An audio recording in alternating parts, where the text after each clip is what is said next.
Welcome back सुप्रभात news MP. चलिए देखते हैं मध्य प्रदेश की 15 फटाफट बड़ी खबरों को। इससे पहले न्यूज को कहां से देख रहे हैं कमेंट बॉक्स में जरूर बताएं, साथ ही वीडियो को लाइक करें। विंध्यवासियों के लिए खुशखबरी, पीएम मोदी देने जा रहे बड़ी सौगात। विंध्यवासियों को सरकार बड़ा तोहफा देने जा रही है। रीवा के लोगों को जल्द ही नया एयरपोर्ट मिलने वाला है। इसकी जानकारी मध्य प्रदेश के डिप्टी सीएम राजेंद्र शुक्ला ने दी। उन्होंने बताया 21 अक्टूबर को प्रधानमंत्री नरेंद्र मोदी देश भर में बने 7 नए एयरपोर्ट का उद्घाटन करेंगे। इसमें मध्य प्रदेश का एकमात्र रीवा एयरपोर्ट का नाम भी शामिल है।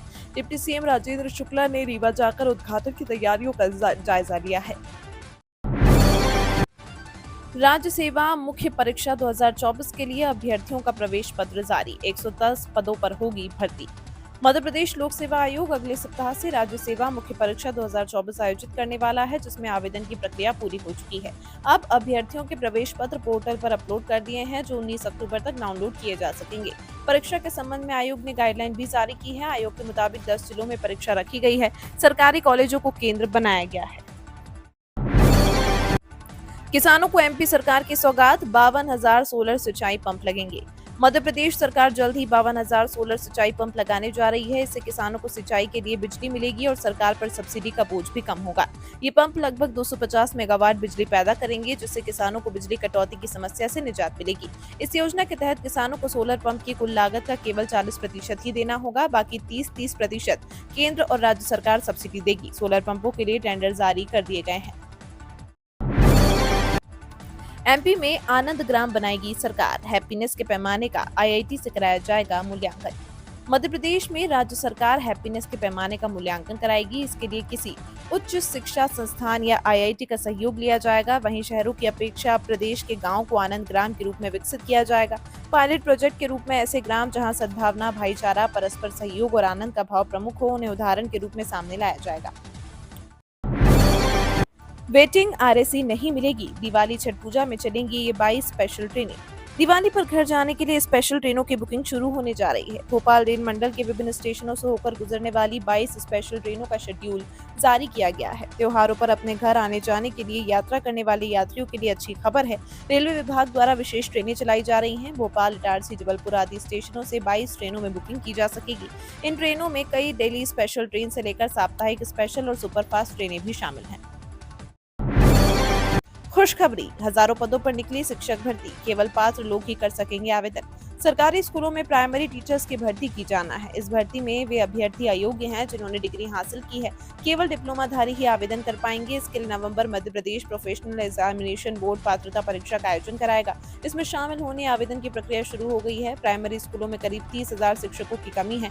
अभी अतिथि शिक्षक इसे पूरा कर रहे हैं। इस कमी को दूर करने स्थायी शिक्षक रखे जाने हैं। प्रोफेशनल एग्जामिनेशन बोर्ड इसके लिए 10 नवंबर को पात्रता परीक्षा कराएगा।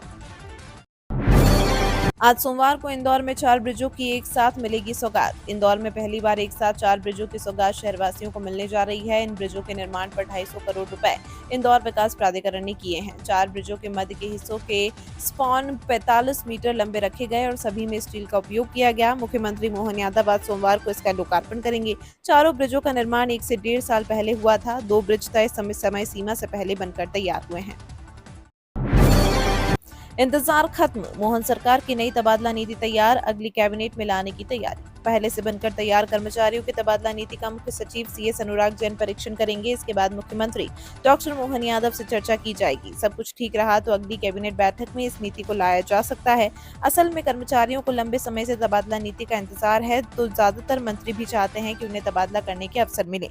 सूत्रों के मुताबिक इस तरह कर्मचारियों और मंत्रियों की ओर से अप्रत्यक्ष मांग उठ रही है। कूनो नेशनल पार्क समेत एमपी के 5 अभ्यारण्य में बढ़ेंगी पर्यटकों के लिए सुविधाएं। एमपी टूरिज्म ने की बड़ी शुरुआत। मध्य प्रदेश के पर्यटन को बढ़ावा देने के लिए केंद्र सरकार के निर्देश पर टूरिज्म बोर्ड ने कुछ प्रमुख अभ्यारण्यों को इको सेंसिटिव जोन के रूप में चिन्हित किया है। इसमें कूनो नेशनल पार्क, सोनचरैया अभ्यारण्य, माधव नेशनल पार्क, ओरछा अभ्यारण्य और राष्ट्रीय चंबल घड़ियाल अभ्यारण्य शामिल हैं। इन क्षेत्रों में पर्यावरण सुधार के साथ साथ पर्यटकों की सुविधाओं को बढ़ाने के लिए जोनल मास्टर प्लान तैयार किया जा रहा है।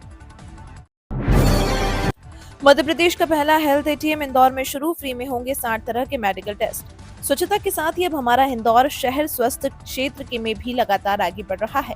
इंदौर में प्रदेश का पहला हेल्थ एटीएम शुरू हो गया है, जिसमें मरीजों को 60 तरह की जांचें निशुल्क करवाने की सुविधा मिल रही है। खास बात यह है, इसमें होने वाली कई जांचों की रिपोर्ट मरीजों को 5 मिनट के भीतर मिल रही है। इससे खास तौर पर उन मरीजों को लाभ मिल रहा है जो आर्थिक तंगी के कारण जांच नहीं करवा पा रहे। अगले 2 दिन इंदौर, उज्जैन और ग्वालियर सहित आसपास के इलाकों में बारिश के आसार। अरब सागर में बना चक्रवात का घेरा अभी सक्रिय है। इसका असर प्रदेश भर के दक्षिण पश्चिमी इलाके में देखने को मिल रहा है। वहां बारिश की गतिविधियां बढ़ने लगी हैं। अगले 2 दिन इंदौर, उज्जैन, ग्वालियर से जुड़े क्षेत्रों में यह स्थिति बनी रहेगी। कम दबाव का क्षेत्र होने से हल्की बारिश व बूंदाबांदी का अनुमान है। काले बादल छाए रहेंगे। ठंडी हवा से तापमान में गिरावट देखने को मिलेगी। डीएवीवी इंदौर से जुड़े कॉलेजों को 1 हफ्ते के अंदर बनानी होगी एंटी रैगिंग कमेटी। विश्वविद्यालय अनुदान आयोग ने कॉलेजों में रैंकिंग रोकने के लिए नई गाइडलाइंस जारी की है। इसमें मुख्य रूप से विद्यार्थियों को जागरूक किया जाएगा। कॉलेज परिसर में जगह जगह एंटी रैगिंग पोस्टर लगाने के अलावा संस्थानों के नोटिस बोर्ड पर नियमों को चस्पा किया जाएगा। देवी अहिल्या विश्वविद्यालय ने कॉलेजों को अगले 1 सप्ताह के भीतर एंटी रैगिंग कमेटी बनाने के निर्देश दिए। कॉलेजों को समिति के सदस्यों की सूची नोटिस बोर्ड पर लगानी होगी और विश्वविद्यालय को भी अनिवार्य रूप से भेजनी होगी। एमपी में बीजेपी के दूसरे चरण के सदस्यता अभियान में 2 दिन शेष। मध्य प्रदेश में सदस्य बनाने के लिए भारतीय जनता पार्टी का सदस्यता अभियान जारी है। अभियान का दूसरा चरण चल रहा है। यह दूसरा चरण 15 अक्टूबर को खत्म हो जाएगा। अगले 2 दिन में बीजेपी के सामने 25 लाख सदस्य बनाने का टारगेट है। अब तक 1.25 करोड़ सदस्य बनाए जा चुके हैं। बता दें, भारतीय जनता पार्टी ने अपने सदस्यता अभियान के नियमों में बदलाव किया। अब सदस्य बनाने से पहले मंडल स्तर पर समीक्षा समितियों के माध्यम से उनकी आपराधिक कुंडली खंगाली जाएगी, जिसके बाद बीजेपी में सदस्यता दी जाएगी। इंदौर के हर किसान की बनेगी विशेष फार्मर आईडी। अब उसी से मिलेगा किसान योजनाओं का लाभ। भारत शासन के निर्देश अनुसार इंदौर जिले में किसानों के लिए एक महत्वपूर्ण पहल के रूप में फार्मर रजिस्ट्री की शुरुआत की गई है। इस प्रणाली के तहत प्रत्येक किसान का एक विशिष्ट किसान फार्मर आईडी बनाया जाएगा, जिसका उद्देश्य किसान की पहचान और जानकारी को सुरक्षित रखना है। फार्मर रजिस्ट्री क्रियान्वयन अभियान को आगामी 30 नवंबर 2024 तक पूर्ण किया जाना है, जिससे दिसंबर माह से पीएम किसान योजना का लाभ केवल फार्मर आईडी के माध्यम से ही किसानों को मिल सकेगा। भोपाल में मेट्रो के काम की धीमी चाल, दिसंबर तक काम पूरा होना मुश्किल। शहर में मेट्रो लाइन बिछाने के काम की धीमी चाल की वजह से दिसंबर तक प्रायोरिटी कॉरिडोर का कार्य पूरा होने की उम्मीद कम है। इसकी वजह कर्मचारियों की कमी है, जिस वजह से निर्माण कार्य में तेजी नहीं आ पा रही है। गौरतलब है कि दिसंबर 2024 तक मेट्रो के 6.22 किलोमीटर लंबी प्रायोरिटी कॉरिडोर का काम पूरा करना है। इसमें डिपो का ही 40% काम बाकी है।